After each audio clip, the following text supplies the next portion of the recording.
This is your one and only spoiler warning. I am going to be spoiling both the game and the movie throughout this video.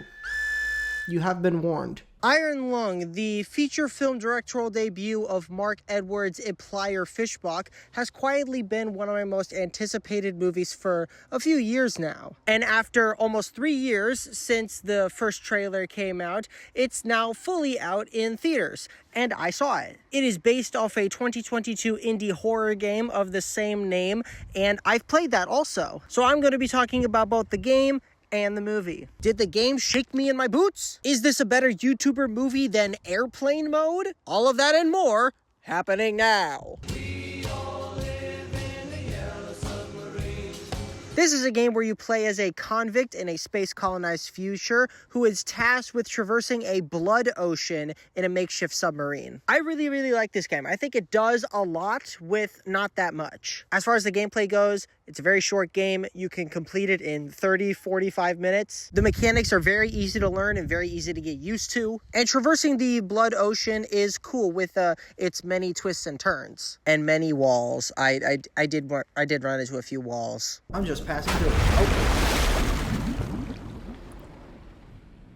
I did a bad.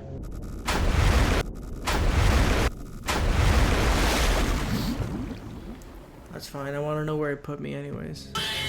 The atmosphere of the game is what everyone raves about, and I'm going to rave about it too. It is fantastic. The sound design is fantastic. The eeriness of being stuck in this submarine, every once in a while finding a goblin fish in the ocean, and it goes, boo! The lore of the game is pretty interesting too. The lore is not like specifically relevant to the gameplay and beating the game and all, but it has enough intrigue to it where you want to learn more. And if you search through the game, you'll find more. The ending of the game perfectly fulfills the atmosphere of the game and the gameplay, as well as the lore, honestly. If I had to say there was something I didn't like about the game, is that I wasn't too fond of the fact that I couldn't manually save. I myself am not a pro gamer. As I mentioned, I ran into a few walls. Oh, hey, here's the map.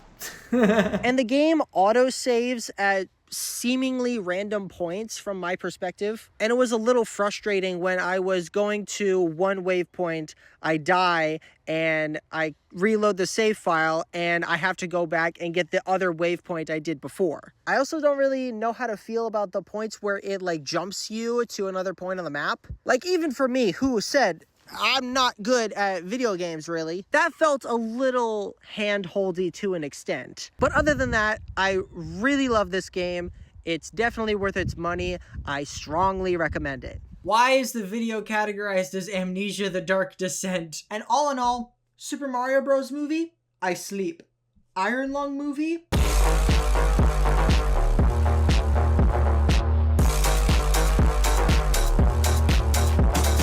I'm at my local theater and I'm ready to walk into my Thursday night, opening night screening of Iron Lung. I am beyond excited for this. I have been championing Mark's work for a long time now. Elaborate stuff that he's done for his YouTube channel and stuff for YouTube originals I thought were done really well. It's me, the wormhole.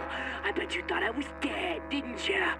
Which one of us is the real Jim? Oh no! And I'm really excited to see his feature film debut as a director and a writer and an editor, but not as an actor, because he did act in Smosh the movie. Die, puny humans, die!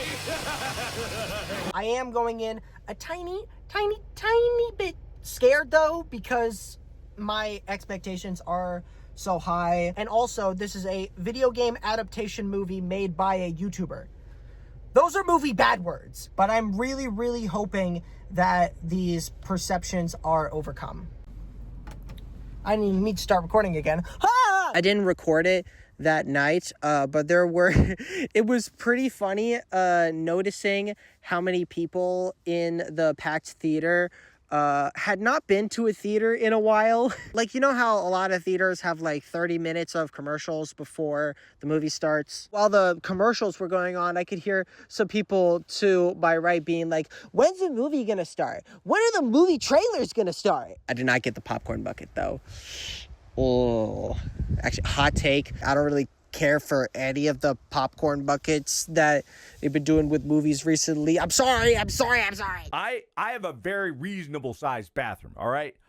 My bathroom is dainty. Okay, where do I even start with this movie? I liked this movie. I didn't love it though. And I recognize that I had kind of really high expectations, but I still did like this movie. I think it's a really good adaptation of the game. It is 2 hours of seeing Mark stuck in the submarine, trying to do what he's supposed to do and trying not to go insane. The set is fantastic. It's a great recreation of the game. And actually, you should look up what the actual set was, because they like put him in this like giant contraption and like actually bounced him around. He was like, I like how the film develops further on what the game set up. I like the element of seeing Mark's character go insane throughout the runtime, not really knowing what's real or not. And I liked where the story could delve more into the eldritch horror element. But like I said, this is 2 hours of Mark stuck in the submarine, so this movie lives and dies by Mark.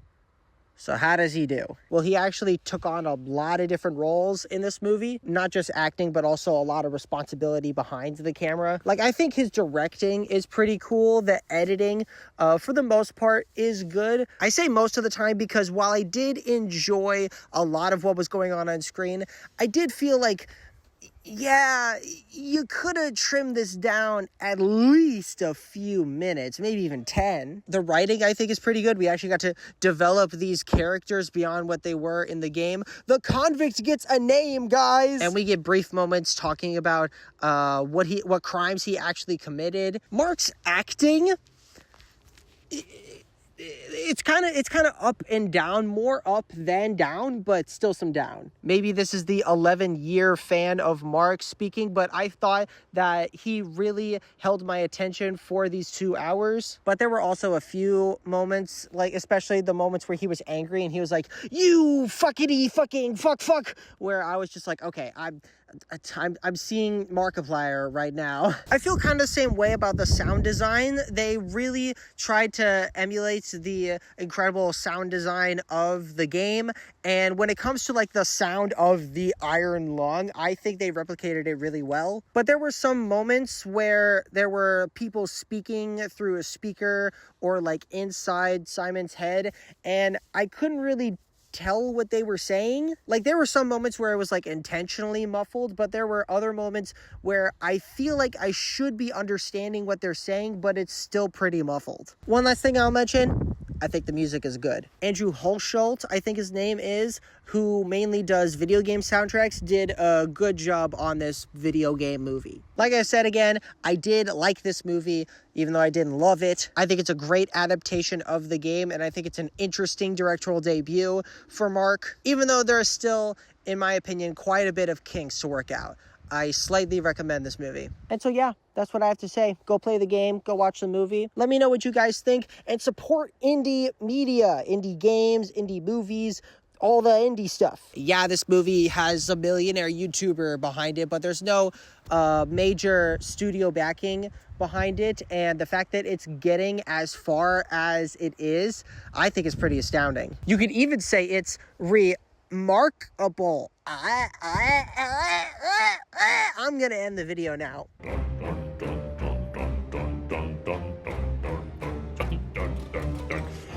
There's my cactus. There's my dog. There's the roses, and there is a log. There's a frog in the bog. There's my cash. Ooh, what a jug.